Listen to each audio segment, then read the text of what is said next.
grievances. Tina Peters actually also signed this petition. In fact, she actually had exculpatory evidence related to the election fraud that was outlined in the petition that was not allowed to go into the court. The petition was not brought to the floor, and as a result, Tina Peters was unlawfully imprisoned.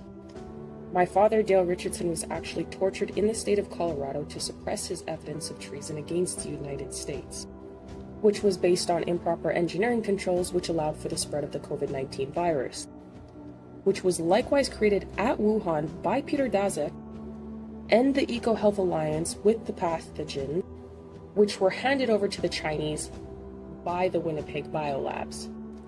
This created the circumstances for widespread election fraud.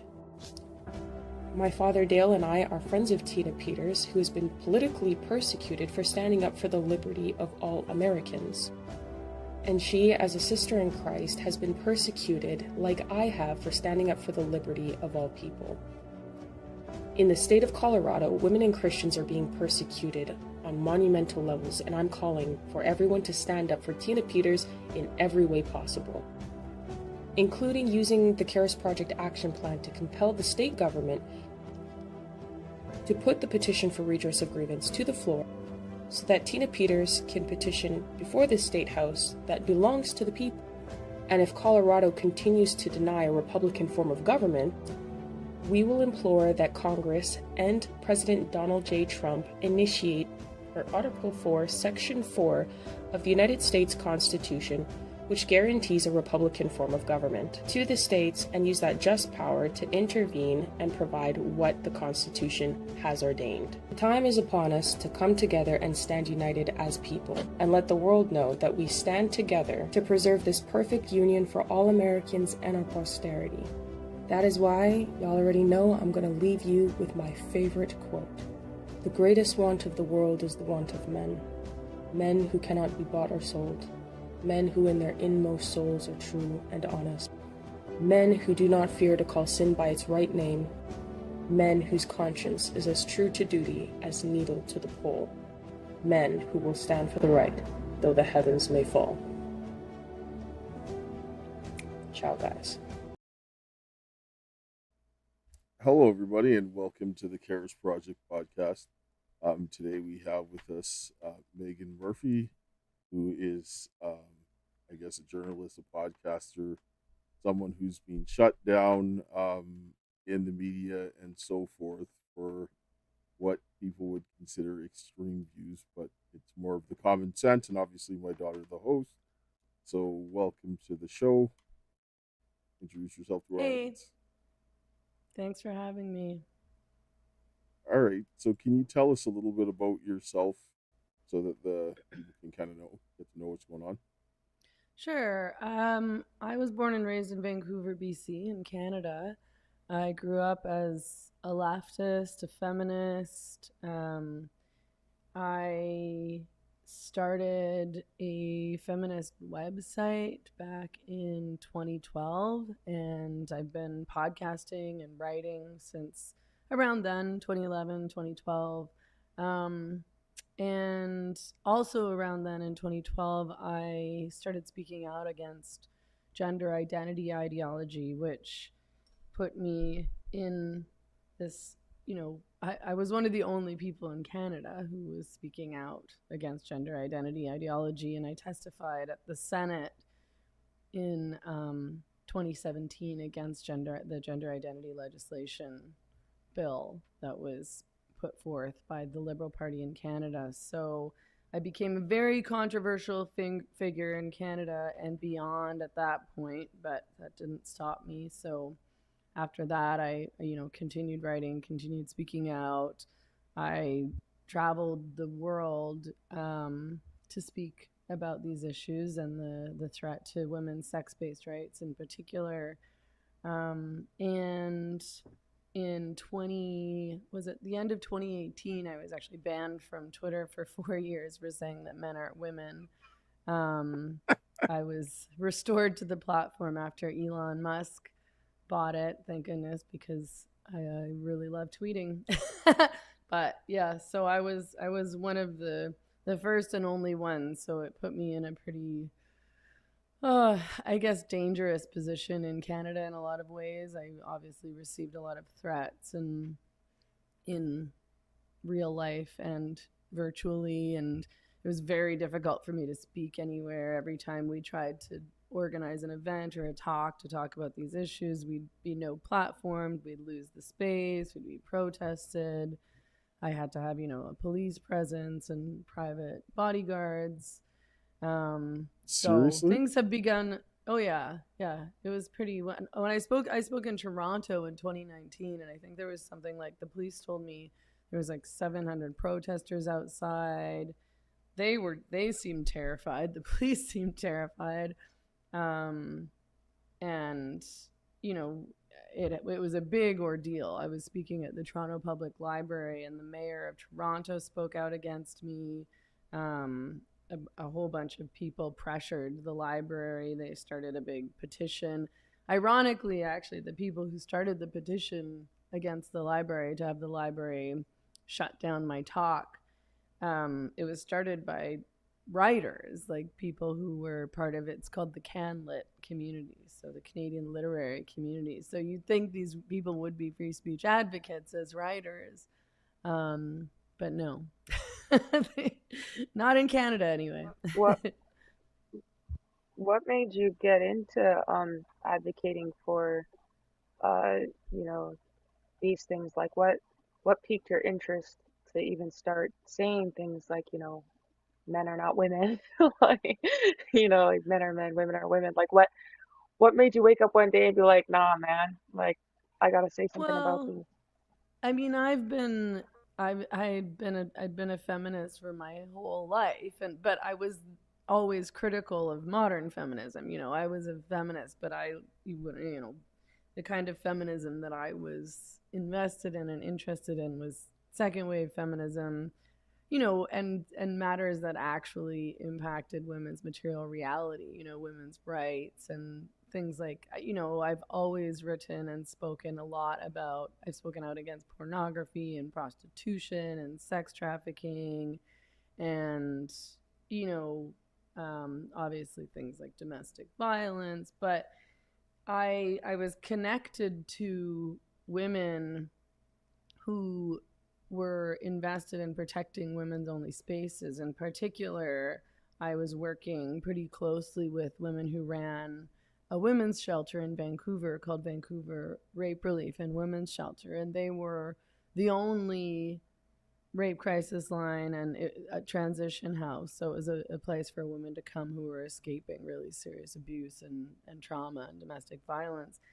And they were the only transition house in Canada that they were maintaining a women only space. Everyone else had caved to this ideology that said if a man identifies as a woman, then he's allowed to access these spaces. So they had been accused of transphobia and attacked and defunded for Wow. many years in Vancouver, and I was working with them and supportive of their work, and I was defensive of them. And so Yeah. I think that's really how I started speaking out against these things, because I wanted to defend these spaces. And to me, it was clear through my work that, these had to be women only spaces, and that obviously Yeah. it was inappropriate and dangerous for men to have access to these places where women were vulnerable, as well as places It, like women's change rooms and so on and so forth. So, I think yeah. I don't think it was ever really that confusing of an issue to me. I think early on, it was sort of just a debate that we were having. But at a certain point, when it became clear that they were enacting legislation, so in 2016, the Liberal Party put forth Bill C-16, which was Canada's gender identity legislation. I thought, oh, this is really bad, because if we're saying that we need to respect a person's gender identity, that just means that any man can identify as a woman no matter what, whenever he wants to. And then what's a woman? And then what's a woman's right? And how do we protect women's rights? And this is dangerous. And I said so, and I was right. Not that anyone listened to me at the time, Yeah. but I yeah, I've been in some shelters myself where they um did the cross, like uh living situation. Sorry, he dropped something. Where they've been like cross living situation. And it is very uncomfortable and it is dangerous. I don't think that I just don't see how that even makes sense why they do that. Aside, even if people want to do what they want to do with their own personal body, they should be where they are biologically. And even coming from the standpoint of someone who used to be androgynous, which I think now is actually modern day non-binary, um, Mm. I think they're looking at it from the wrong point of view. I think they need to look at it from the standpoint of like trauma. Like most people who go through the trans ideology are sexually traumatized, like from some sort of bad thing that happened to them, and they need help. And if they just dealt with that instead of trying to put a band-aid on it, then you wouldn't have to worry about people invading these spaces of women. I feel like they're doing that I think this all comes down to in a lot of ways covering up like pedophilia and other egregious violations to children that they just don't want to deal with. So they give, other provisions to band-aid it and make people more comfortable, like just, you know what I mean, just push it along further. And that's not at all the solution.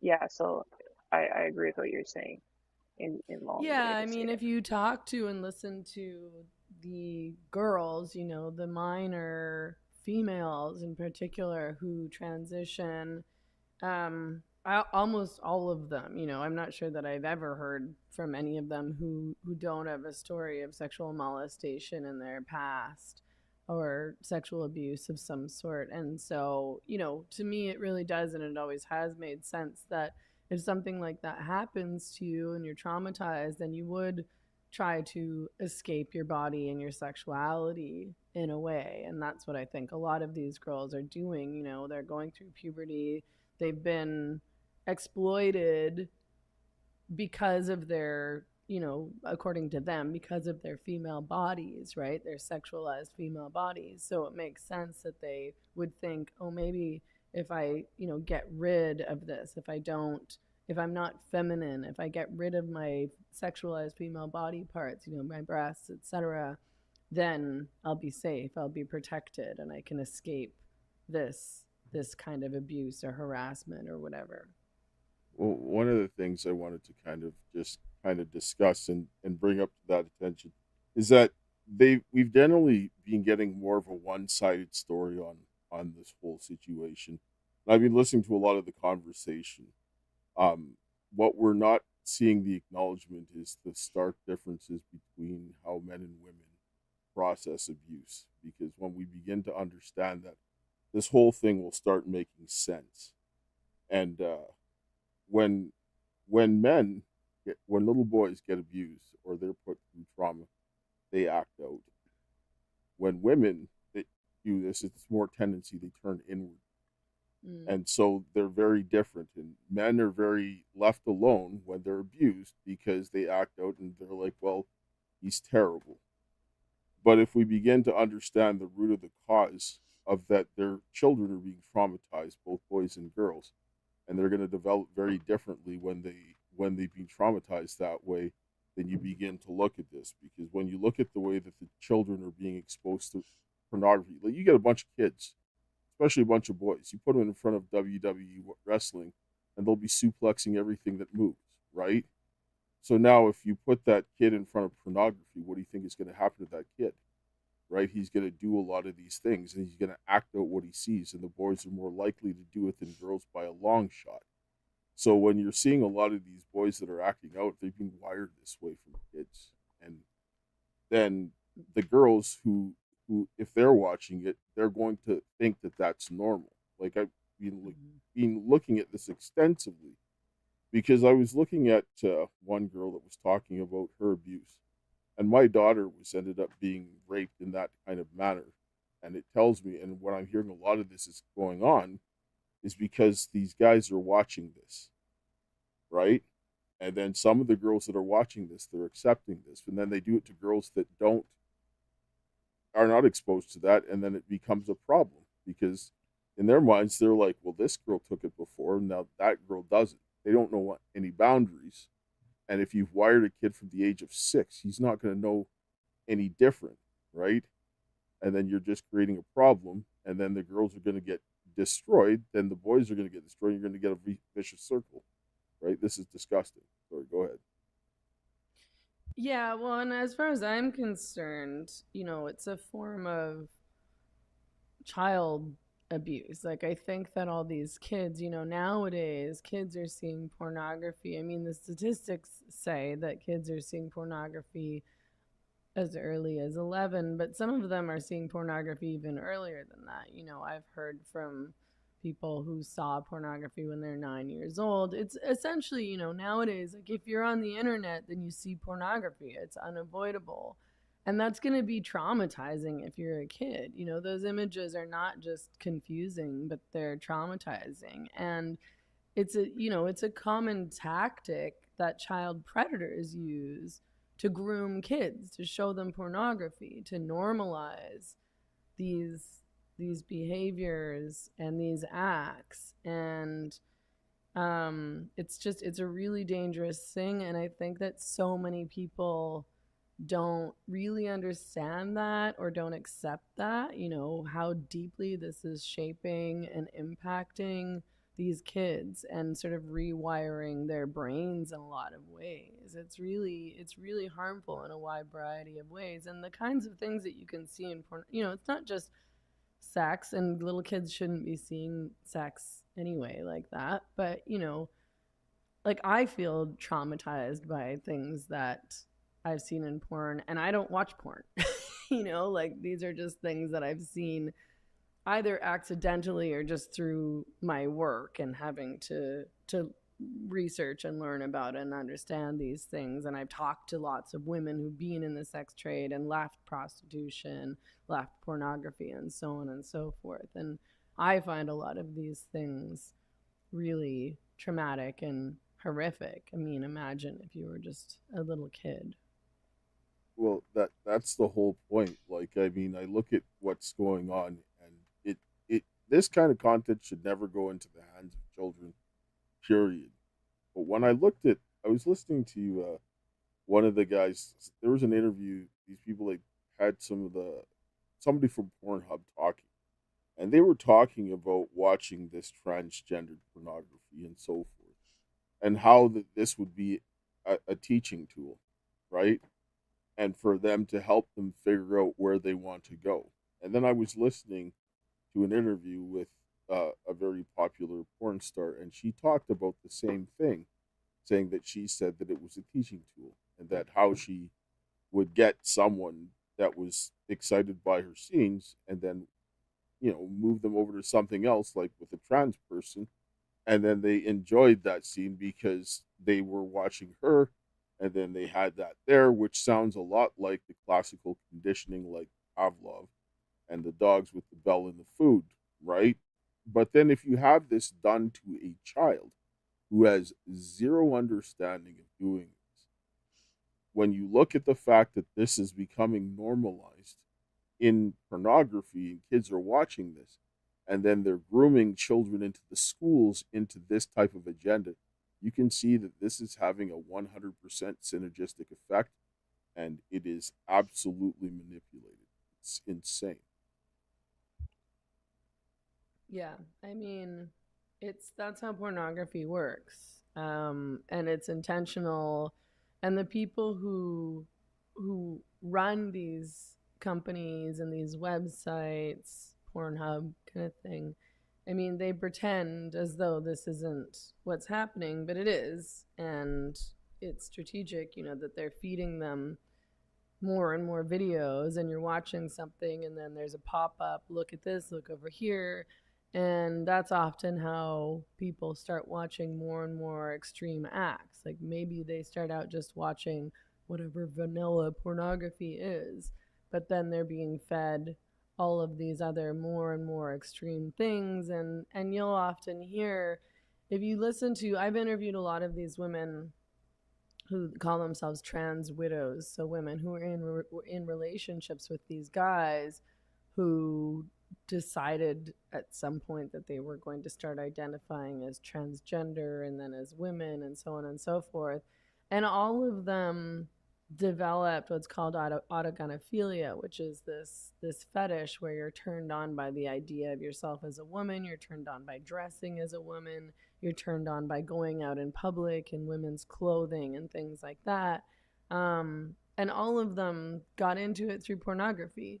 They're watching pornography, and somehow they started watching this, tranny porn, as it's called, and this became a fetish for them, and then it becomes an obsession for them, and then they want to play it out in the bedroom, and then they want to live it out, and then they want to go out in public and do it, and it becomes part, an exhibitionist kind of thing. And eventually, yeah, they get to the point where they've decided that they want to live as a woman, and their fetish becomes all consuming. But there seems consistently to be a pornography connection. Yes, I agree.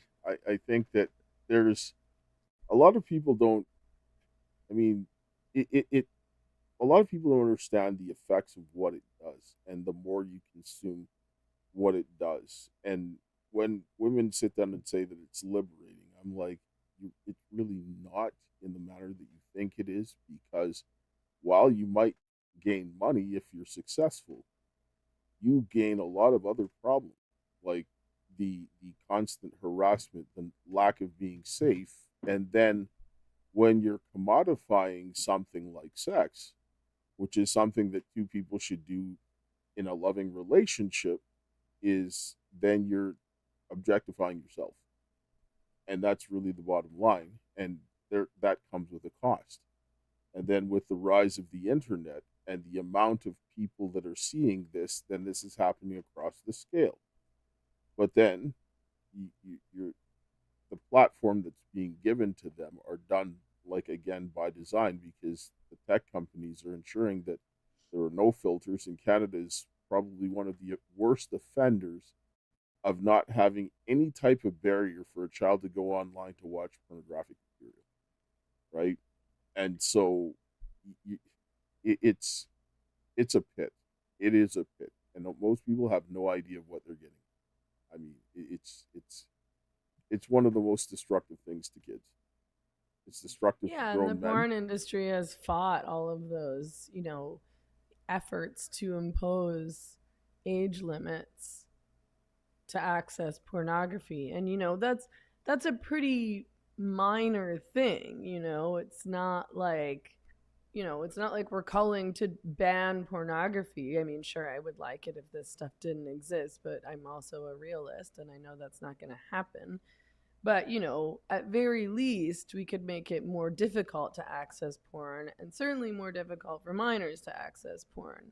So, anti-porn advocates have fought really hard to impose age limits, which means that if you're an adult man trying to access Pornhub, you would have to show some form of ID. And they pretend as though this is some kind of free speech violation. They talk about this as a free speech violation, kind of free speech violation. They talk and they're like, oh well, I don't want to have to show my ID just to watch porn. And I'm just like, well, then don't watch porn. Like, it's just like, this is so important. But, is it so important that you be able to access pornography without any limits when, this also means that you're messing up and traumatizing an entire generation of kids? In the process, just because you don't want to have to, show your ID and be accountable for what you're looking at online, I suppose. And it's like, you have to show ID to access all sorts of online accounts. It's like, okay, well, I don't want Pornhub to have my information. Okay, well, Then is don't. pornography so important to you? Like, yeah, then don't use porn. Like, Well, I don't, I get it, because it's like when they use the free speech argument and the town square, that's where the free speech was, in the town square. People were not rolling up and having sex in the town square where children were. That just didn't happen. So when people sit down and say that that's free speech to allow children to access something that they wouldn't have accessed in a public setting is nonsense, right? Because you didn't see that happening when they were, people were exercising their free speech. Now, if people want to do something that's age, between adults, I can't control what they do. But when you're putting that content in front of children, that's a crime. Because if I went to the store right now and I bought a DVD or whatever of pornography and I handed it to a child, I'd go to jail. So why is it that you can just put it online and give it to them? Well, yeah, and I mean, I've always challenged this argument. I know that technically pornography has been viewed in a legal context in the US as a form of free speech because there've been court cases that have decided this, but it's not speech. Pornography is filmed prostitution. You're paying somebody for sex acts. So I think that's the same as prostitution. It's just being filmed. And there is, of course, lots and lots of sex trafficking that's happening in pornography. And if you're watching porn, you really don't know what's happening on the other end. You don't actually know if this person is being sex trafficked. You don't know if they're, you don't know their history. They probably have a history of sexual molestation and abuse, probably addiction, so on and so forth. This stuff is just so common in the porn industry. But yeah, I mean, I wrote an article about this recently on my Substack in response to a man who was writing for The Nation who was saying, this is a question of free speech, and it's not speech, it's not words. These are real people and these are real acts that are happening. I mean, it just doesn't make sense to me that it would be considered a form of speech. I mean, if people want to do what they want to do in the privacy of their own bedrooms, then that's one thing. But once it becomes a public product, then we're talking about something entirely different, I think. Yeah, and a lot of people that like traffickers will show pornography to people and children as a way to like groom them and initiate them to do certain things. So it's like, why would they why would they use why would they allow something that criminals use as a tactic to groom their sexual abuse victims, like pedophiles and traffickers and rapists? Like, why would you allow kids to have access to that if the only people who are giving kids access to that predominantly are rapists, traffickers, and pedophiles? Like, that doesn't make any sense to me. And Well, and these if companies that, know that trafficking is happening on their websites. exactly, yeah, that's the point. But it's like those people, the people who give access, like when I was in foster care as a kid, I was unlawfully taken and trafficked in the foster care system. They showed the kids pornography and they were pimping out kids in hotels and all sorts of stuff. I've been trafficked as an adult. They did the same kind of stuff. And it's like, I see this predominantly and in schools to get the kids to believe in the transgender. A lot of the transgender stuff, they showed pornography in school, like in sexual education class. I think we started in grade 3 or 4, and they showed us weird videos, like cartoon videos. I still have the images in my mind. It was crazy, but um, so they like understand what they're doing when they show kids these things and what the result is going to be. But the general public doesn't en masse, I think, understand the consequences of it, or like just how nefarious it's being used. I don't know. Like, and it's weird to me because if you went over to your friend's house, or like my dad said, like if he bought a pornographic book from the store and showed a kid, he would go to jail. If you go to your friend's house and say, "Hey, I want to show this porn to your kid," you would get like murdered. Like, I just, like, so it's like, why are we as a society like, yeah, this is okay for kids to have access to online, or in anywhere, and you can see it and not even want to see it. Like, I was scrolling on X today, and I went on, this guy was talking about how this this garbage man asked this girl for her number while he was picking up her garbage, and he got her number. And I was looking at the comments because I was like, yeah, girls like blue collar worker guys, like that's normal. Filth in the comments. Like you can't go in any post now on X. So it's like it's available so much that even if it's not even a porn website, kids can see this stuff just by scrolling X carelessly, looking at normal stuff that it shouldn't even be there, and they shouldn't have to be exposed to that. They shouldn't have to, what about their right to, autonomy and their decision to actually participate in it or not? Like, why is it out there in the open where they don't even have the chance to make the mental, cognizant decision to be like, I want to participate in this or not? Like, why is it just freely everywhere? I just don't think that's okay. Yeah, I mean, if you're on Instagram, you're going to be exposed to pornography too. I mean, if like boys who have Instagram accounts will get DMs from, OnlyFans chicks and porn bots, and it's just being fed to them and forced on them. And like you said, I mean, I'm I'm endlessly angered when I'm on Twitter and I see pornography. It's like this isn't something that I'm following. This isn't something that I'm searching for. It shouldn't even be on this site. I mean, if you want to look at pornography, you can go to a pornography site. That's not what X exists for, and I don't want to be exposed to this. And yeah, of course, underage kids are going to see this as well, but it's everywhere.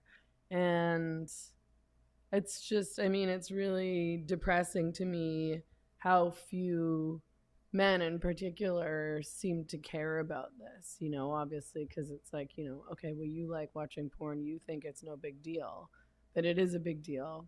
And you just don't want to think about the reality of what pornography is because you want to keep using it. You don't want to think about how ubiquitous trafficking is, how many of those women and girls are rape victims. Pornography, Pornhub just had to remove something like 91% of their website. They had to take down 91% of the videos on their website because they were proven in court to have been hosting videos of minors, of rape, of sex trafficking, and they were profiting from this. And they knew that it was there. So, that's the reality of pornography. So people can say all they like, consensual adults, but, so much of what's happening in pornography is not just about consensual adults. And even if somebody is consenting, those images are still abusive and violent and traumatic and stuff that I don't want to see, never mind children. Yes, we're gonna come back to this because I've got a few things, comments, and questions, but we need to take a short commercial break. We're gonna hear from the Pillow Man, and we'll be right back. Hello, everyone. I'm excited to announce the next generation of energy drinks, Rev 7. It has no sugar and no caffeine. Instead, Rev 7 uses Go BHB. Go BHB is one of the body's primary ketones, and it provides the most efficient and clean fuel that your body needs. It also helps you stay energized all day with no crashes. Not only that, it produces 3 times more brain energy than sugar, which helps boost your memory, focus, and mental sharpness. It also helps reduce stress and helps balance your mood. Rev 7 does all that while being the best tasting energy drink ever. So go to MyPillow.com or call the number on your screen. Use your promo code to save 20% today. I'm so sure you're going to love Rev 7. For a limited time, you get our introductory 3-pack absolutely free. I drink Rev 7 every day and I absolutely love it, and so will you. Yeah, so anybody needs any of the MyPillow products, go to mypillow.com/Karis or call 1-800-845-2942. Use the promo code Karis. They've got obviously the energy drinks, the pillows, the bed stuff, the beds. They've got, slippers, all good stuff, kitchen stuff. Go check it out, support a good cause. Or if you want to support the fight against human trafficking, there's some links in the ticker that you'll see. There's a Give, Send, Go, a donor box, or if you're watching on Rumble, BitChute, or Facebook, You will see some links in the description for all different types of products. So if you feel that you want to come and support, by all means, support a good cause. All right. So talking about the issues with the men and their attitudes towards pornography, I think that maybe some insight. A lot of men are not taught what the negative benefits or the negative consequences for it to them are, because they look at it as something that they like, and men are wired to be visual, so they're going to be turned on that way, and so forth, and they want to make excuses and so forth. But when someone begins to objectify someone, it does bad things to them. And for men, we're visually wired. So when we see a woman that's naked, that person imprints into their brain. Then the next person that they see, that imprints over their brain, and then imprints over that same person. So you remember that commercial they had about the drinking and driving, and they would keep putting the cups in front of it, and then they got blurry. You remember that one? It's essentially the same thing. So the more the men are watching this, the harder it becomes for them to find their ideal woman, and because each person superimposes over them of what their ideal woman is. So then it's harder for them to actually make those bonds.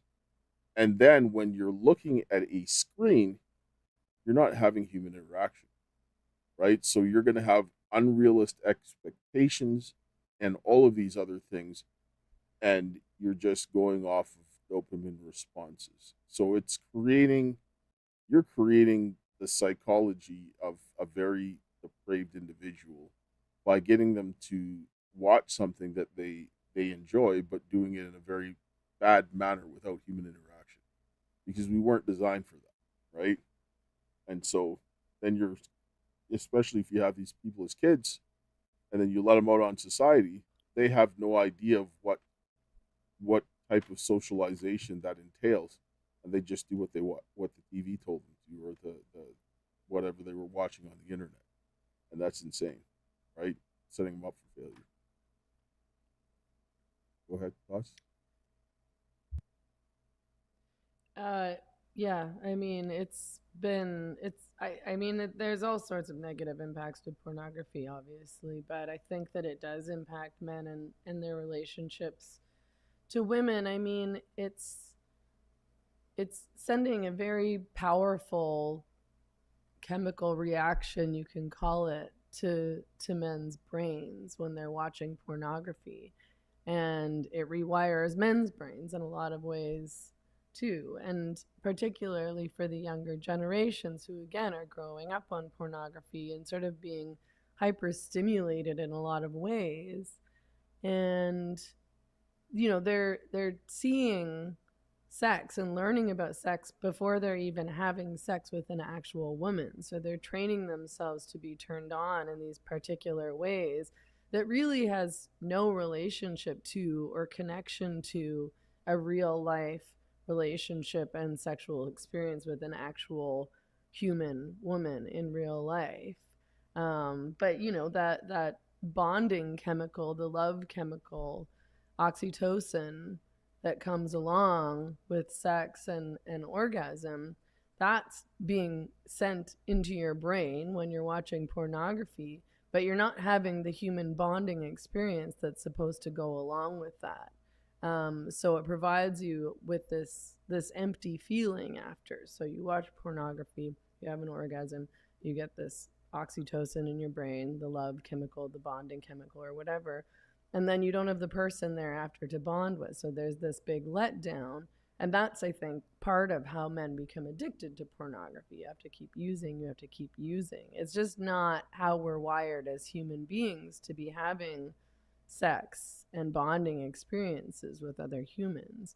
But then, of course, beyond that, men are being trained and wired to be turned on by violent and abusive acts and acts that are degrading to women and that are painful to women. I mean, young men think that women enjoy these things that are uncomfortable, painful, dangerous, unpleasant, degrading, And women, young women, grow up now thinking that they have to perform these acts and perform in this way, and you can see a huge difference versus, when I was young versus these young women now, and the way that they engage with women and things that are normalized, like sending nudes to men that they don't even know, and hooking up with strangers that they met on the internet, and engaging in like choking and other, dangerous and painful acts that were just not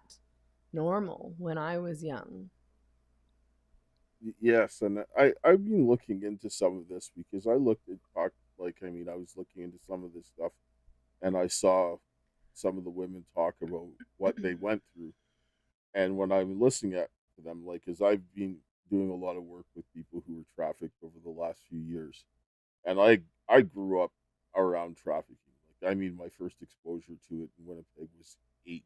Somebody, like, out of church took somebody's daughter and pimped them out in Vancouver, right? And, like, almost the entire church knew, and nobody said anything. And, like, I was a kid, I didn't know a lot about stuff, but I knew what they did was wrong. As I got older, I was just like, no. And I mean, I knew a lot of girls that I grew up with that went into the sex work, prostitution, whatever you want to call it, and so forth. And so all of this stuff. So I'm very aware of what that looks like. And then with dealing with the traumatized women and so forth, when I listened to these women, I was like, yeah, that woman was raped. She was sexually assaulted. Like, I mean, she's showing all the signs that you would expect to see with somebody in that situation. And Mm. so when you're teaching people this, there's a twofold problem because girls are watching this as well. And so they're going to think that that's normal, right? And then the boys are going to think that's normal. Then some of these people are going to hook up together. They think that that's normal. And then they go off to people that don't think that it's normal and they cause more of a problem.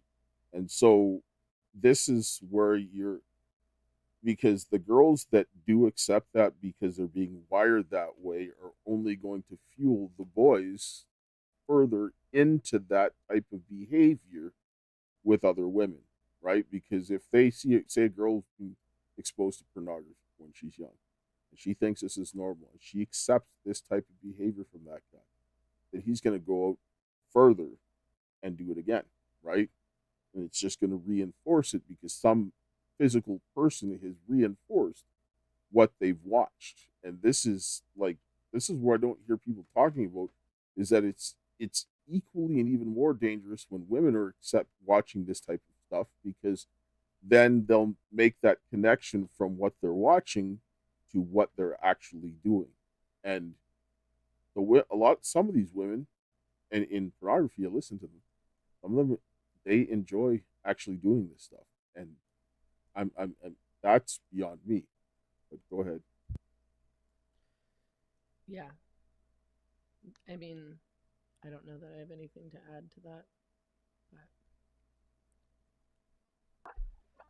No, yeah, that's true. There's a lot of, especially if someone is an abusive sexual assault, especially at a young age, then the pornography is just going to cement to them that their their role in an intimate relationship is just to be abused or exploited or you know mistreated in some fashion, and then that's the only example they have, and then they'll just go around and keep replicating it. And because a lot of women, when they get sexually abused, um, they're like women are very emotional naturally. That's just how God made us, like for children and other things. When you get sexually abused, that's something that kind of like my dad mentioned with the cups with the men, like a compounding effect. Women have that kind of thing that plays over and over again in their mind, and the only way to make it stop is to actually put themselves in an experience where they feel like they are having a positive sexual experience or a positive intimate experience, and they'll go over and over again looking for those things. But if they can't have it and they can't find it, then they'll do the next best thing, which is taking control back for themselves, is what they'll think of it as. And um, okay, well, if I choose to do this, then it's my choice, and if I can find a means to enjoy it, then now it's my decision, and now it's okay. And they will go to the extreme end, because the only things that you can actually feel when you get into those positions, when you're like a really numb person from all that abuse, is either the extreme violence makes you feel something, the extreme bad stuff, or genuine love and affection, which is a lot harder to obtain. It's a lot easier to find a man who's going to slap you around than a man who's going to be gentle and tender and compassionate and kind with you. And that's the society we live in right now. So it's easier for girls to chase the dopamine hit of a guy who's going to slap them around, do the BDSM or whatever else the hell, and she's going to be used to it, so she'll start to be okay with that, because that's just, that's what she's been kind of groomed and trained into doing, and it's easier to get hits off of that than genuine connection. And that's really sad. It's really sad, Yeah, and because you'll the men hear are those also being arguments. trained to do that. Go ahead, sorry. Oh, yeah, you'll hear those arguments around BDSM a lot. I was engaged with those debates, again, 15 years ago.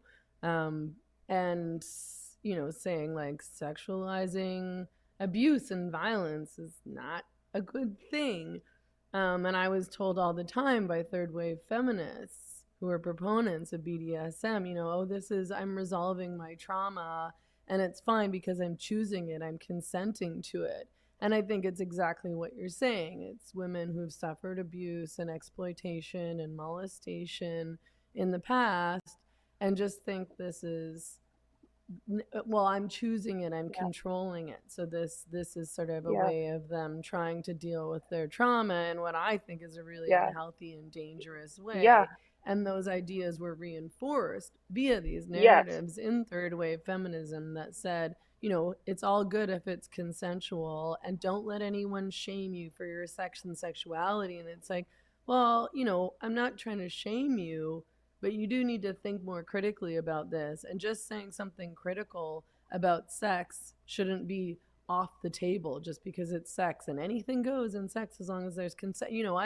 I've written about this and spoken about this for ages, and I think we're sort of finally now having these conversations, but it was very frustrating to be one of the only ones at the time and constantly being accused of things like, yeah, well, like they slut shaming and being whorephobic and all these things. And I'm like, these are not healthy practices.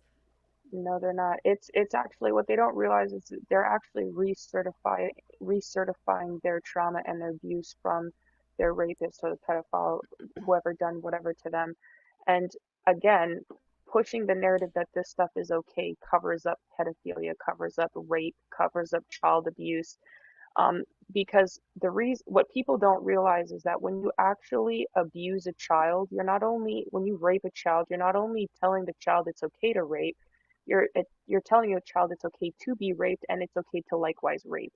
And what people don't realize, when you abuse kids, they're sponges. They soak up everything that you are teaching them. You groom a child, a predator is giving the child the behaviors mentally, physically, emotionally, and spiritually of a predator. And unless you have a parent or someone that comes in and gives you strict boundaries and things that you can do to help turn that around so that you don't go that way, you will start to do a lot of very predatory things. There's a lot of people who have gone through abuse who are doing sexual tendencies towards themselves they don't even realize is because they have a predator's mindset, because they have not healed from the abuse and trauma that they went through. And that's normal, because as a kid, that's all you're being trained to do intimately by this filthy, evil person. And again, a lot of the reason why they don't actually go into the deep end of the crux of the issue is because then it lets these predators get away with what they're doing, and then they can blame the victim for their outlash of their behaviors, their response to the trauma, instead of actually blaming the person who's actually caused this issue and actually solve it.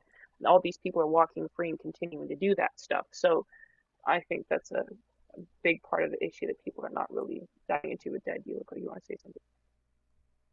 Yeah, no, I was just saying that these are important conversations, and I think that what we see a lot of is that there's been a lot of one side or the other. You need to have both the male and the female perspective. Like I watched, like for example, like with the BDSM thing. I'll put it this way: pimps, they beat the women to get them to go into this situation, right? Because the chaos and the instability that the physical violence will do to the woman will put them into the situation for them to go be exploited. So if you're voluntarily subjecting yourself to being beaten, it's going to have an effect on you, right? Like these are the types of things. And then for a man to engage in that, it's going to have an effect on it because men are under normal circumstances are wired to protect the women in their lives. This is what we're there for. We're bigger and we're stronger and we're this is just the way human beings have been for a long time. For you to turn on a loved one, it takes some crossing of your brain. And the more that you do it, the more it's going to damage you and the more the man is going to act out and understand that psychology. Once you start going down that path, it's something that you should never go to. And you're only getting worse the more that you do it because this is the whole situation. We want people to back away from this and so forth, and especially not put this inside for children to be consuming because this will destroy them. Thoughts? Because we're going to have to wrap up on this segment. There's some other stuff I wanted to get into on the other side, especially the stuff with the transgender agenda, dig more deep into that. So before we wrap up on this side, what can people do to help you and where can they reach you, Megan? I mean, the best way to follow and support my work is by becoming a paid subscriber on Substack. So I'm on Substack either at Meghan Murphy or you could just go to www.meghanmurphy.ca. And yeah, that's where most of my writing, all of my podcasting is. You can find my podcast, which is called The Same Drugs, on Spotify. And I'm an independent. I've always been an independent, and that's been a real struggle to maintain over the years, but I do it because I care so much about free speech and I want to be able to talk about and cover the issues that are important to me without being compromised. So I really appreciate if people become paid subscribers. It's only $5 a month and they can access everything behind the paywall. They get early access and exclusive access to my video interviews and podcasts and a lot of my writing. And of course, I'm on X at Meghan E. Murphy and on Instagram at Meghan Emily Murphy as well. And I'm on YouTube at Meghan Murphy. All right, so go ahead and support her at these different places. I think that these are conversations that we need to have. And if you're watching on the live stream, you'll see this in a few minutes. The second half, if you're watching on Lindell, you'll see it the next day, and so forth. Because this whole suppression of free speech is actually very much tied to this, and a lot of the censorship in Canada. These are things that we need to unpack because these things did not happen by chance. They were deliberate, and they are a group of people that are doing this that it's impossible to happen otherwise. I have a background in engineering. I design stuff for a living. Like this is what I do. You don't have a perfectly well-oiled machine without some deliberate intent. I'm not saying everybody has deliberate intent, but there's certain people who are doing this that they want more money. Whatever the case is, I don't even know. I'm not going to speculate, but I can sit down and see the actions of people on how they're just doing this march to destroy the children. And if you get a child hooked on this kind of stuff from they're young, they're finished. They are 100% finished. And in this, I mean, it's the stuff that I had to learn about. I could have gone my whole life and never ever come across in my life, and I would be just fine. But when I see this kind of stuff and what's happening to kids, it's insane. I'm gonna close this segment with a prayer, and then we'll take a short break, and we'll be right back. And so, we'll do that. All right, Heavenly Father, Lord, we thank you for this day. We thank you for your love, grace, and mercy. We thank you for the hope that you've given us this day. We thank you for the men and women that are standing up to do what is right, to protect our children, because, Lord, without children, we have no future. Help the men and the women to come together to rebuild their families, their churches, their community, and our country, that we could have some protection for the children who need it the most, is my prayer. In Jesus' name. And Kaysha, do you have any final thoughts before we... If you guys are watching on Mendel TV, you'll see the other part tomorrow. If you're watching on another platform, then just hold tight and you'll see us in a couple minutes again. Definitely stay tuned for part 2, because this is a very important conversation that I think you guys will very much appreciate to learn about and understand. Anyways, thanks guys for your time and considerations. We'll check you on the next one. And to my dearest Karis, until we meet again, my friend, and we will chat.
Hey everybody, Kaysha here. So today I want to talk to you a little bit real quick about Tina Peters' case. So on April 9th, 2024, myself, Maureen Steele, and Ann Vandersteel all went into the state of Colorado to file a petition for redress of grievances. Tina Peters actually also signed this petition. In fact, she actually had exculpatory evidence related to the election fraud that was outlined in the petition that was not allowed to go into the court. The petition was not brought to the floor, and as a result, Tina Peters was unlawfully imprisoned. My father, Dale Richardson, was actually tortured in the state of Colorado to suppress his evidence of treason against the United States, which was based on improper engineering controls which allowed for the spread of the COVID-19 virus, which was likewise created at Wuhan by Peter Daszak and the EcoHealth Alliance with the pathogen, which were handed over to the Chinese by the Winnipeg Biolabs. This created the circumstances for widespread election fraud. My father Dale and I are friends of Tina Peters, who has been politically persecuted for standing up for the liberty of all Americans. And she, as a sister in Christ, has been persecuted like I have for standing up for the liberty of all people. In the state of Colorado, women and Christians are being persecuted on monumental levels, and I'm calling for everyone to stand up for Tina Peters in every way possible, including using the Karis Project action plan to compel the state government to put the petition for redress of grievance to the floor so that Tina Peters can petition before the state house that belongs to the people. And if Colorado continues to deny a Republican form of government, we will implore that Congress and President Donald J. Trump initiate or Article 4, Section 4 of the United States Constitution, which guarantees a republican form of government, to the states and use that just power to intervene and provide what the Constitution has ordained. The time is upon us to come together and stand united as people, and let the world know that we stand together to preserve this perfect union for all Americans and our posterity. That is why, y'all already know, I'm going to leave you with my favorite quote. The greatest want of the world is the want of men. Men who cannot be bought or sold. Men who in their inmost souls are true and honest. Men who do not fear to call sin by its right name. Men whose conscience is as true to duty as needle to the pole. Men who will stand for the right, though the heavens may fall. Ciao, guys. I'm talking to myself. Hello, everybody, and welcome back for part 2. We're here with Meghan Murphy to discuss a lot about, I guess, free speech issues, the pornography, the transgender agenda, and all these different things that were going on. So we just want to circle back a little bit, because you mentioned that you were getting a lot of flack for talking about the transgender agenda in the schools when you went. You said you spoke at the Senate in 2017, correct? Yeah, I can't hear you very well. Sorry, I think your mic Oh. is quiet or something. Is that any better? Yeah. Okay. You said that you were talking. You're getting, I guess, pushback from speaking out against the transgender agenda in 2017, and so forth. Yeah, I mean, I started talking about this back in 2012, actually, but yeah, I testified at the Senate, the Canadian Senate, in 2017 against the gender identity legislation bill. And so, what ended up happening as a result of that? You said some of the people, like who came after you the most? Put it that way. Yeah, I mean, I was protested by hundreds of thousands every time I spoke in public. My website was constantly under attack. My social media was being shut down. And I didn't really feel safe even walking around in my neighborhood in Vancouver. Vancouver is a very left-wing city. There are a lot of trans activists there. And, that was actually part of the reason I left. I left Vancouver in January 2021 and came to Mexico. And part of it was because I was concerned about the authoritarian associated with the COVID scam. But part of it was also that I didn't feel safe in my neighborhood. Like, I'm not a wealthy person. I can't afford private bodyguards. And I had been, harassed and stalked and attacked in public. So, there were certain places in Vancouver that I felt unsafe going to. But like I said, when I started speaking out, almost no one else was. And so I was a real target. But because at the time I was on the left and I was a feminist, I was just completely blacklisted by the media because I didn't fit the narrative. Like if the mainstream media in Canada was willing to cover this debate, which they hardly were at all, they would cover it in a way that painted this as a left versus right issue. So, anyone who was good and kind and moral, this was associated with progressivism, so progressive, they pretended as though there was sort of automatic support for gender identity ideology. And anyone who didn't support had to be this far right extremist, this bigoted, be part of the religious right. This is how it was framed. And I didn't fit that narrative. So they just wrote me out completely of the narrative and pretended as though I didn't exist. They would sort of sometimes talk about me in the media, but they wouldn't interview me. They wouldn't have me on to explain my own views. They wouldn't represent me fairly, that's for sure. And, I was working in journalism at the time. So a lot of these outlets were places where I had I had written for them before. And, you know, I was trying desperately to speak out about this, and nobody would publish me. There was a real silencing of the issue entirely. And like I said earlier, you know, we were trying to just speak about this in public. So we would book a space and try to organize a space where I could talk about women's rights and the impact of transgender ideology on women's rights, the impact on kids. And every single time the venue would be harassed and threatened and protested to the point where they would cancel our booking, and we'd be left scrambling at the last minute to find another space. We often had to get our lawyers involved in order to be able to keep the space. And when we did speak, when we did manage to book a space and have a conversation, to have an event, to talk about these things in public, the media would, for the most part, completely ignore it. And sometimes when they were forced to cover it, it was just because, you know, there was such crazy protests. So they would cover the protests and the petitions against us. And, you know, it was really scary. These protesters are dangerous and scary and violent.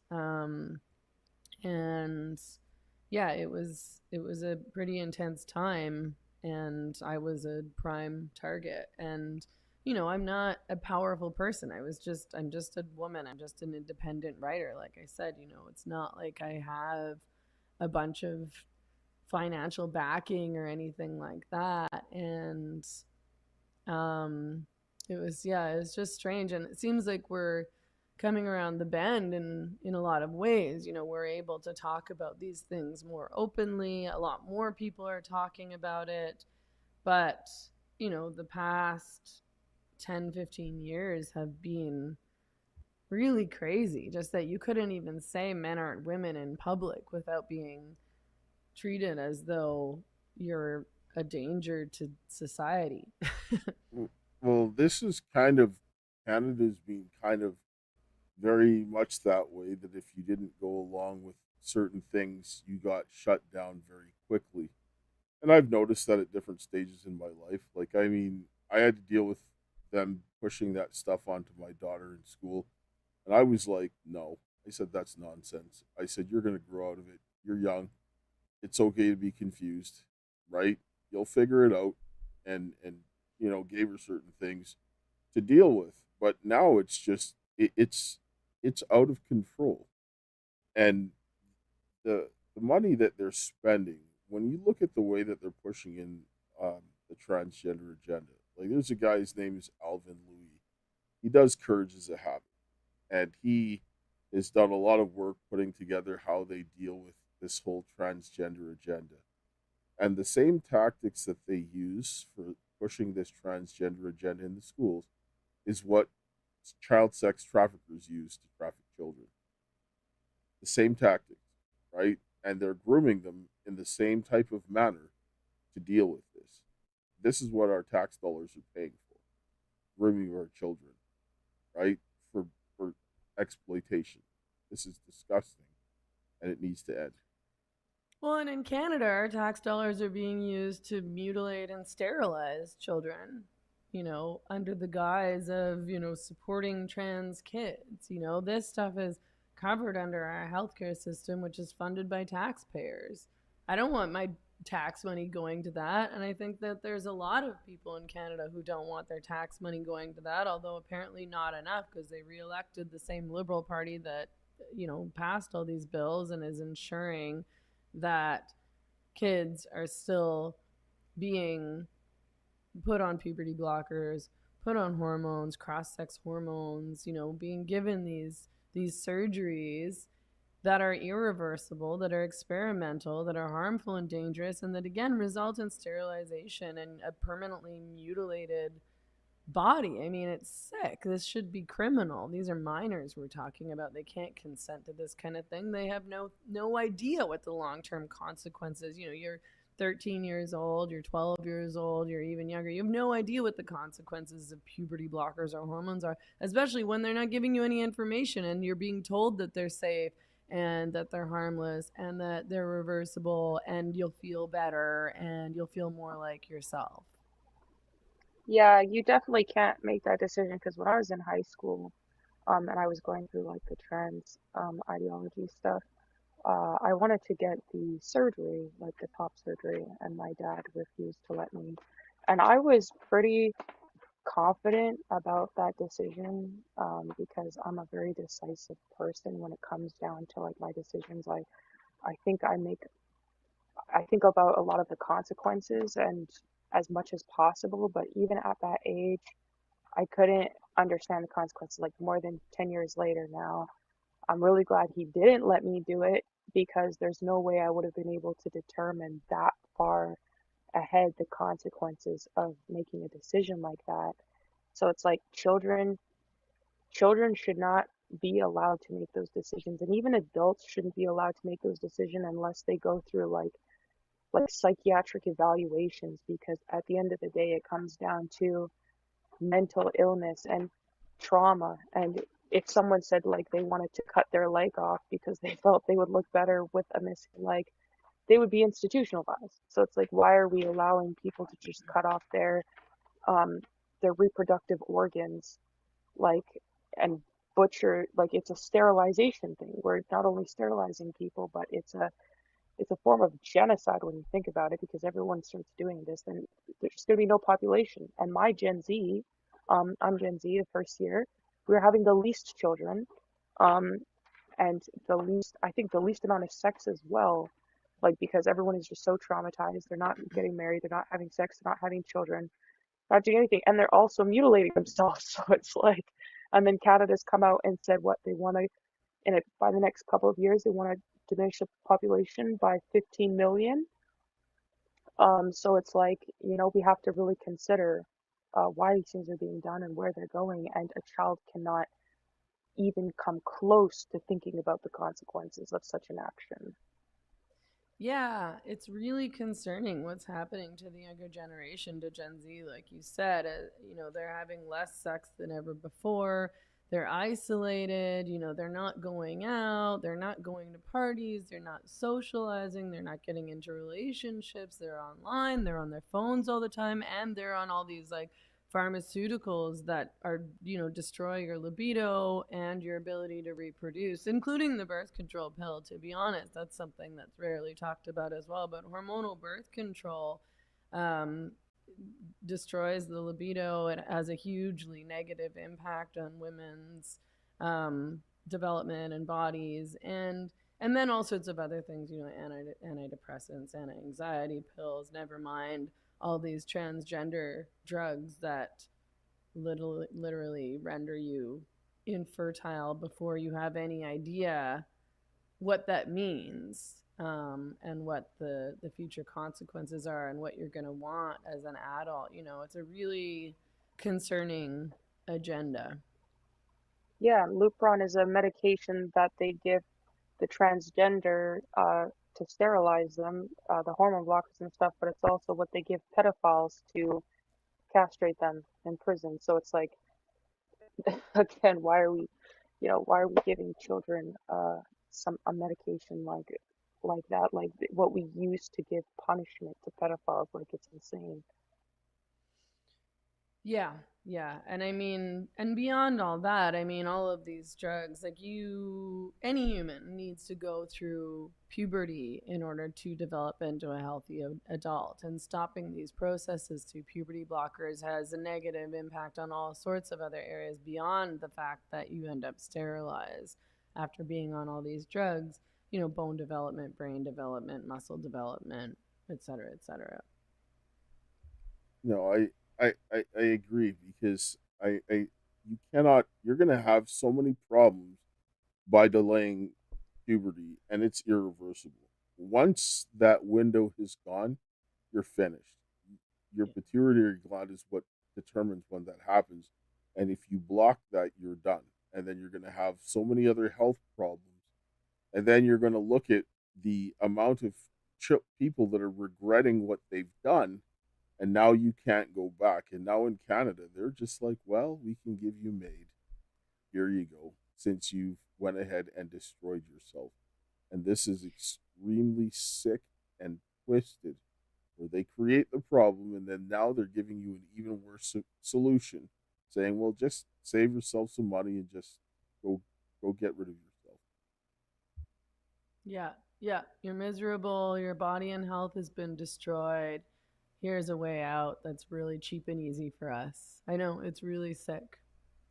And it would have been easier to treat these kids. But one of the things that I wanted to like bring up in case you touched on this is the amount of the abuse that has happened. And when you're looking at want to give the kids and they're giving them free access to, for example, birth control or to get abortions and all of these things, while a lot of these kids have been abused as children, and normally if a kid that was 12 years old got pregnant, then somebody went to prison, right?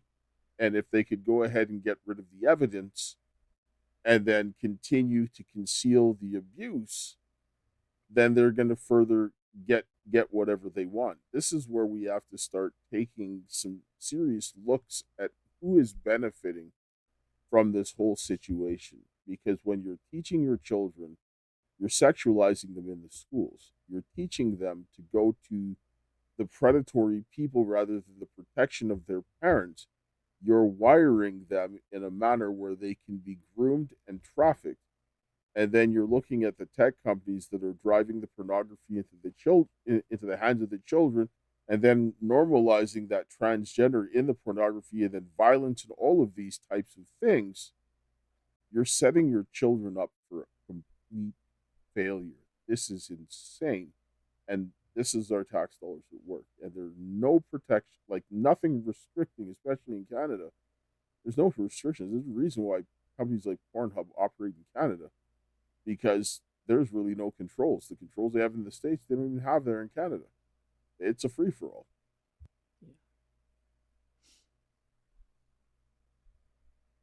Yeah, and I think that a lot of the Canadian population is clued out as to what's going on. I mean, again, some people in Canada have been speaking out. There have been some challenges in particular to this transitioning of minors, but really only in the province of Alberta. But like I said, Canadians still re-elected the Liberal Party, the same Liberal Party that passed Bill C-16, that has been gung-ho on pushing this stuff in schools, pushing gender identity ideology in schools, and transitioning kids with taxpayer money, and transitioning adults with taxpayer money as well. That's covered under our healthcare system as well. And yeah, it's just it's baffling to me that people continue to support this, or see it even as something that is beneficial. It seems so obviously dangerous and messed up on its face. But I think control over the media in Canada, and in fact over a lot of social media in Canada, is so intense now that people don't get a real picture of what's happening. They won't let challenges and critiques through in the mainstream media in Canada. Like I said, I've been trying for many years, and luckily I had my own website and my own platforms and my own podcast where I could talk about all these things, because otherwise I would have been nowhere. Oh, I get it. Like, I mean, when I spoke about COVID, I mean, the hammer came down very, very, very, very fast. And I mean, Yeah. to a level that it was really bad, because I do, I mean, my background is engineering, mechanical engineering, and technologist, and so forth. And when I whistle blew COVID, that was the first step. If they did it wrong, that means everything else is wrong. So when they came down like the worst possible outcome. I was wiped out like long before the trucker convoy. They shut down bank accounts. They took everything I had. I haven't seen my little daughter for 5 years as a result of this, because they used the court to punish me. The same judge, same two different matters. One was for COVID, one was a family matter, and definitely I got punished for that. And they made sure that I didn't step foot in the court and had the RCMP arrest me. That I was actually taking to court, which was, I mean, it's insane. But this is the world that we live in. But when you're looking at what is happening here, you look at, like, for example, one thing in Canada that most people don't realize most of the trafficking that happens in Canada, are 90%, is from Canadians, not the illegals coming in. 90% of the trafficking are the actual Canadians, and traffickers are actually coming here to get people to traffic. The trafficking problem in Canada is out of control, and what they're doing in the schools is only making it worse. And then when you look at the fact that they're putting the pornography into the hands of these kids, this is it's like the government wants trafficking to happen, because when you look at everything that they're doing and they're allowing this to happen over and over again, and people are saying, well, what are you doing? And you go to the police, and the pedophiles, they're always giving sexual material to the kids. They're always doing that to make them accept it. So why are we allowing this to happen outside and expecting this not to benefit pedophiles? Like, I mean, come on. I don't even know what to say about that. So I want to question here, though. What you were traditionally on the left, you said you were feminist, left, and I mean, I was not traditionally a conservative myself, but what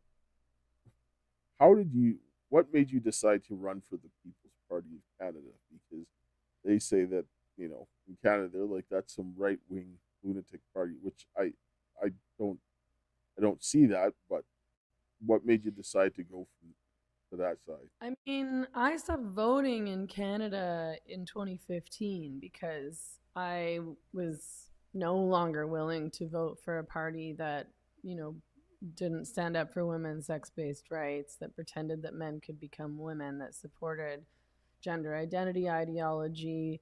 The left-wing party that, I had been voting for so long, the NDP, was not only pushing this gender identity ideology stuff and defunding organizations like Vancouver Rape Relief and Women's Shelter that refused to go along with it, and blacklisting anyone who really challenged that ideology and this legislation in any way at all, but they were also pushing for the legalization of prostitution. So I no longer felt I could vote for that party. I certainly wasn't voting for the Liberal Party, which was doing essentially the same thing. And even the Conservative Party in Canada wasn't really pushing back against this stuff in any kind of way that was satisfactory to me. So I just felt none of the parties really represented me and my interests, so I just stopped voting. So when the PPC came along, I was relieved to finally have a party and some candidates that were actually supporting free speech, that were really openly speaking out against gender identity ideology, and eventually when COVID came along, the lockdowns and the attack on the charter rights of Canadians. So it's not that I thought, oh, the PPC has a chance of winning. It's not that I thought I had a chance of winning. All these like left wing randos were trying to troll me on X by being like, oh, you did so badly. And I was like, I didn't expect to get any votes. I'm just there to represent so that somebody, so that if there is anybody in this East Vancouver super left wing riding an NDP stronghold, if there's anybody there who doesn't support these agendas and these ideas, at least they'll have somebody on the ballot they can vote for and be relieved to vote for. And I wanted to support the party and what Maxime Bernier was saying and doing. So, I was under no illusions about where the party would go, or, I didn't think I was going to win a seat or anything like that. But I just think it's important that there's some avenue for these kinds of conversations and these views in Canada. Didn't they freeze your bank account when you were trying to come back to Canada? Yeah, the day that we had to fight really hard just to get my name on the ballot. You have to collect signatures from the riding, which was hard to do, again, because this is a very left-wing riding.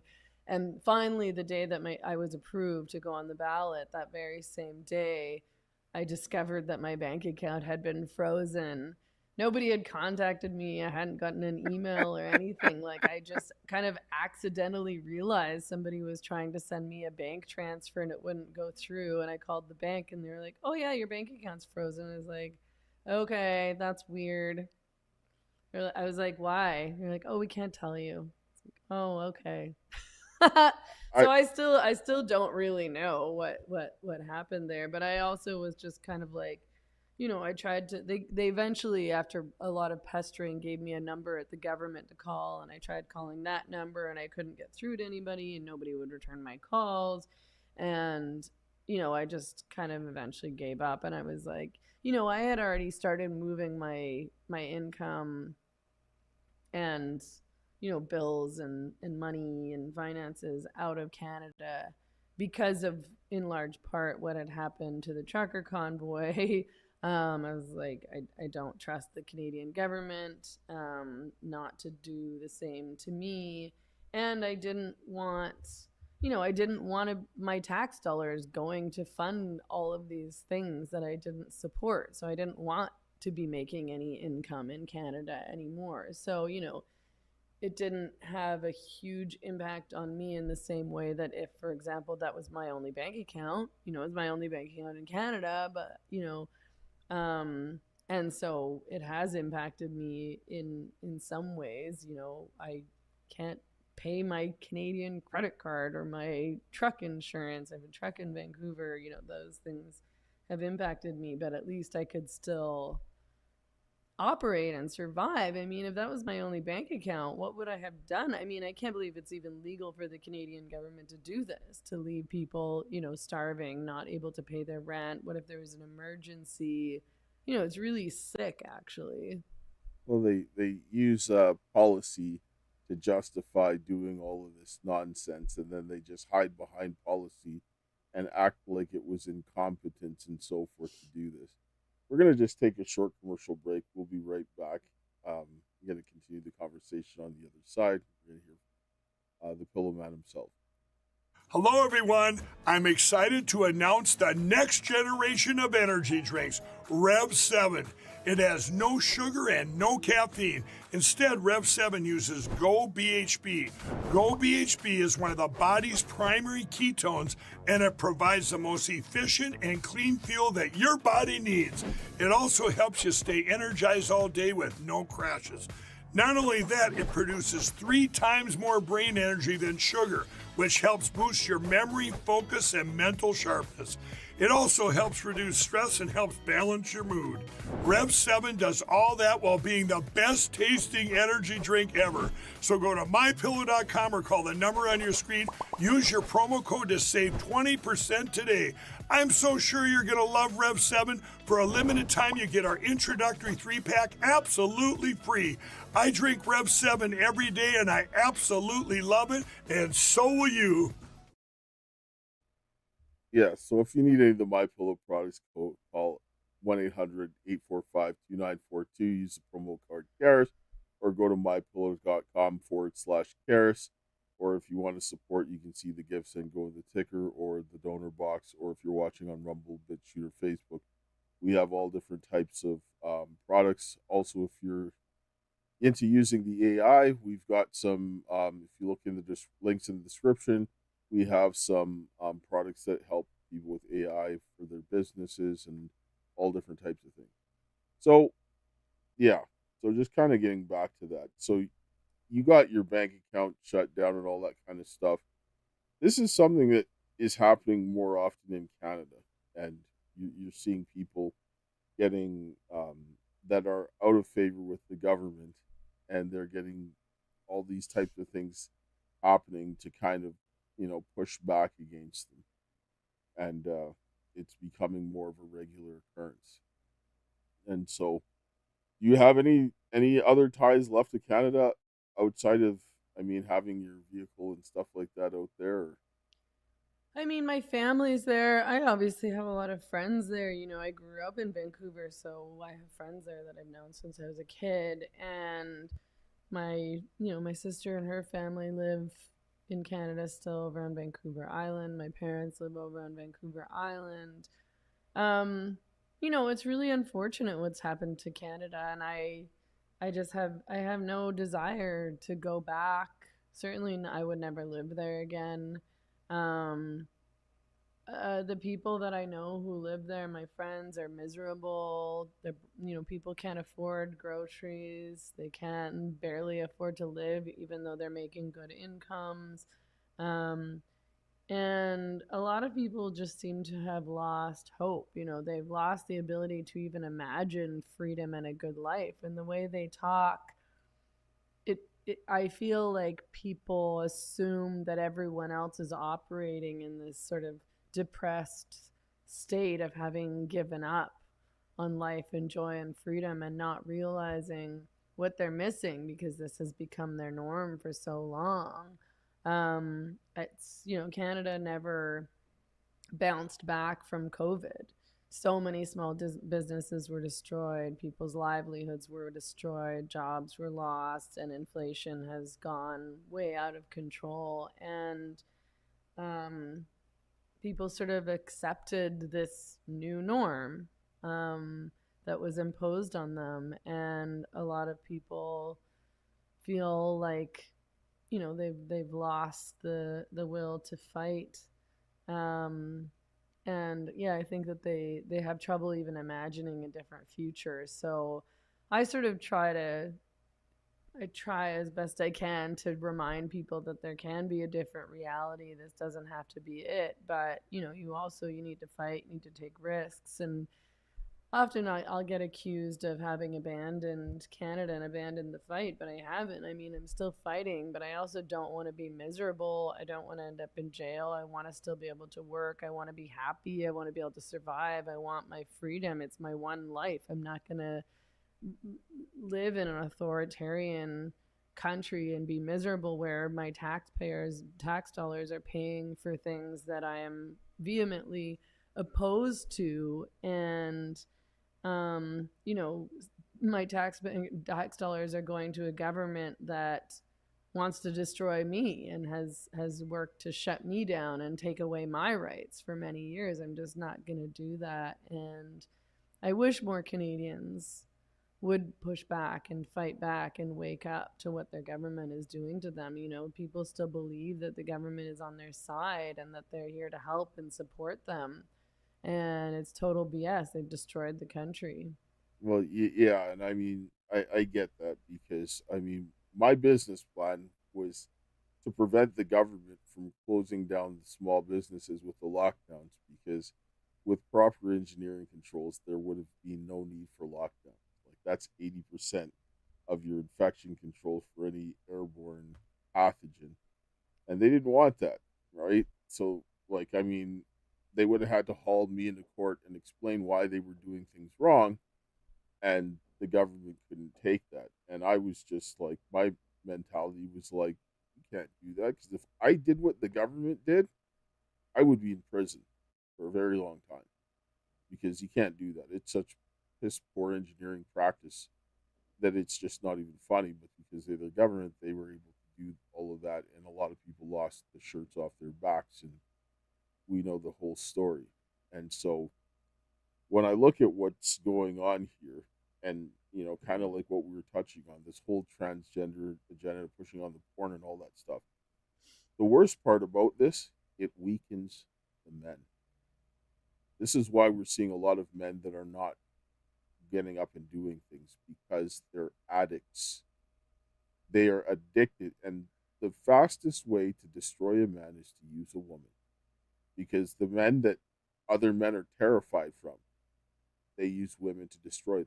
I mean, like it's like most people have heard of Samson and Delilah in the Bible.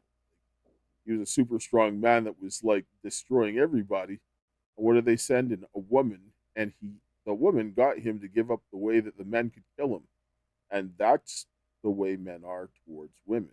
And so when they're using this, they're using it to destroy the men. And as long as the men are addicts and the women that they're profiting from it, other men are using them to destroy the other men that would normally stand up. Because the more that they're addicted to this, the more they're not going to stand up, right? Sex is more effective than drugs. It is. I'm just letting you know. I have another meeting coming up, so I do have to get going sort of soonish. if Yeah, that's okay. yeah, that's Yeah. fine. Not gonna be too much longer. Okay, thanks. But yeah, so this is really kind of what it is here, and we really need to have the take a stock of where we're at and so forth. So you touched on working with some people there. Um, you said you interviewed a lot of people that were involved. Can you give us a little bit more? I mean, obviously you're not going to name the people, but the types of people that you've interviewed and what you've learned from them. What I've learned from people that I've Like, talked to on the podcast. yeah, like with respect to the pornography, the prostitution, and all that kind of stuff, and because you were working, you said you interviewed quite a bit of people in that sort of regard. Yeah, I mean every woman that I've ever talked to who's been in prostitution has a history of sexual trauma and abuse and molestation. And I've talked to all women who've been in all sorts of different areas of the sex trade. You know, I've talked to high-end escorts. I've talked to women who worked on the downtown east side in Vancouver. I've talked to women who were trafficked. I've talked to women who worked in brothels and, decriminalized New Zealand. Um, and, the arguments that the pro sex trade lobby, as we call it sometimes, offers are that legalization makes prostitution safe. Then it's, all above board and women have control and it's their choice. And it's just not true. All that legalization does is make things easier for pimps and brothel owners and traffickers. Where prostitution has been legalized in places like Germany and Amsterdam, trafficking goes crazy. They import in poor, destitute women. It's not the German women who are in the brothels. It's women who have no other choice, who've been trafficked in from other places in Europe or from abroad. And it's not, the abuse continues, and actually, the abuse and ill treatment of prostituted women become even easier because now it's all legal. How do you go to a cop and say this guy raped me when you were paid and that's legal? So I've always advocated for what's called the Nordic model, which they implemented in Sweden in 1999, which it decriminalizes the prostituted women and criminalizes the pimps, the traffickers, the brothel owners, and the johns. And, it doesn't end prostitution, but it reduces trafficking significantly because it becomes an undesirable place for traffickers to sell women. And it makes it harder to pay for sex. So there's less demand. The demand decreases significantly. And, if you're a woman in prostitution and something bad happens to you, you can go to the cops because that John, you have the power then because that John is already doing something illegal and you're not. So that's one thing that I've been advocating for many years, and that fight has been largely led by women who've exited prostitution and know the reality of the industry. Well, yeah, I think even that is, I mean, it might be a better option, but even that is a little bit sketchy because there's a lot of women that are involved in trafficking as well.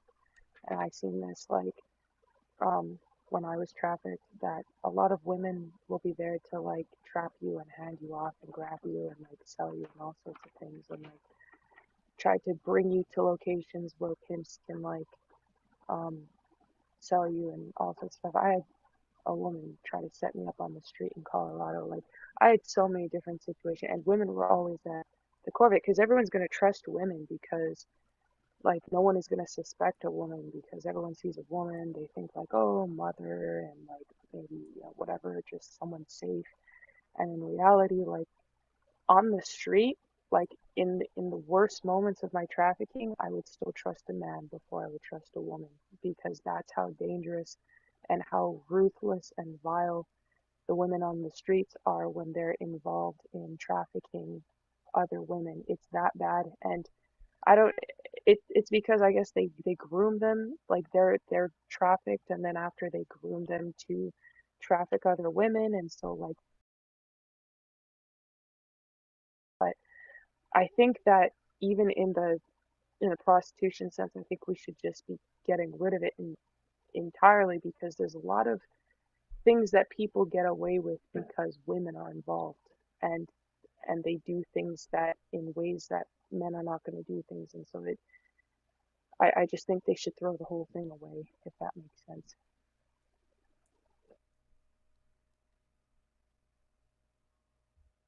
Um, I'm really sorry to do this. I do have to get off. I have another call in about 5 minutes. All right, no worries. I mean, we were a little late or whatever, but we should reconnect sometime because there are some things that I'd like to say off of a podcast. That would be very, very beneficial because from my standpoint, I don't like exploitation. I don't want it to happen, and it should never happen. And especially when it comes down to the children and pushing this stuff in the hands of children, because I don't want just people to go and get sued. I want people to go to prison, because when you start getting heavy jail sentences for people that are doing this kind of filth, they're going to think twice, because some of these people, they have so much money they don't even care. But when they start losing their freedom, that's when they're going to start to care, because I want to see people getting hauled out and thrown to jail for what they're doing, because the stuff that I have to see on a daily basis, no human being should ever have to go through it, nor should they ever see it. And I want, yeah, prison. For some of these people that are killing people, they get maximum punishment. If you're in the States and there's the death penalty, I don't have a problem with that. Sorry. Because you shouldn't be destroying people's lives.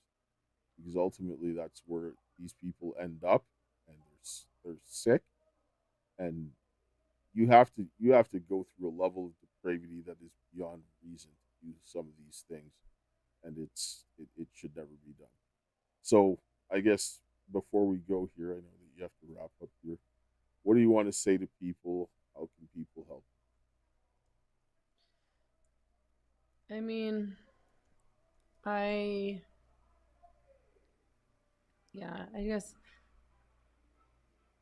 I just wish that people would start first of all, seeking out alternative media and alternative views, being open to different viewpoints, especially in Canada where people are so limited in their understanding of what's going on in the world around them. You know, people in Canada are very much trapped in their own little bubble. They're around people who are just like them. They're being fed certain narratives by their algorithms and by the media. And most of it is either not telling the full story, is extremely biased, or, is even, telling them lies. Look at what happened during COVID. I mean, the Canadian population was sold lie after lie after lie about the danger of COVID and, the safety of the so-called COVID vaccine, the necessity of lockdowns, the necessity of things like masking. It was all a lie. It was all a scam. And a lot of people in Canada still haven't woken up to and acknowledged even that new reality, how badly they were lied to over those years. Never mind when we're talking about things like gender identity ideology. So, yeah, I mean, I just hope that people will start to look outside their bubbles and start to question and challenge the government in particular before it's too late. Maybe it is too late. I hope it's not. But yeah, I want people to find the fight in them, to think critically and to seek freedom and civil liberties as opposed to what they view as comfort and safety. All right. Yeah, you stick around for about a minute or two after we're done here, because we're gonna close right away. I have a call I had to get on like Okay. in a couple of minutes. Sorry. Okay. All right. We'll connect soon then. I'll close here with a prayer, and then I'll give my daughter final thoughts. All right. Heavenly Father, Lord, we thank you for this day. We thank you for your love, grace, and mercy. We thank you for the hope that you have given us this day. And help the men and the women to come together to rebuild our families, our churches, our community, and our nation, that we could stop this evil and protect the children from the wickedness that is happening more and more each day, and that these people who are doing all of this evil can face justice, and that we could have some protection for the children, and that we can have some sanity and freedom in our country is just my prayer. Jesus.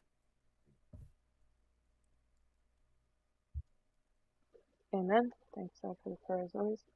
Thank you, Meghan, for joining us today. Hopefully we'll have you again in the future. I hope everybody goes and checks out her page and some of the stuff that she's doing and her Substack and everything, because these are very important conversations and things that everyone should definitely consider and understand for their benefit and the community around them and their country. Thanks, guys, for your time and consideration today. We'll catch you on the next one. And to my dearest guys, until I meet again, my friend, I will.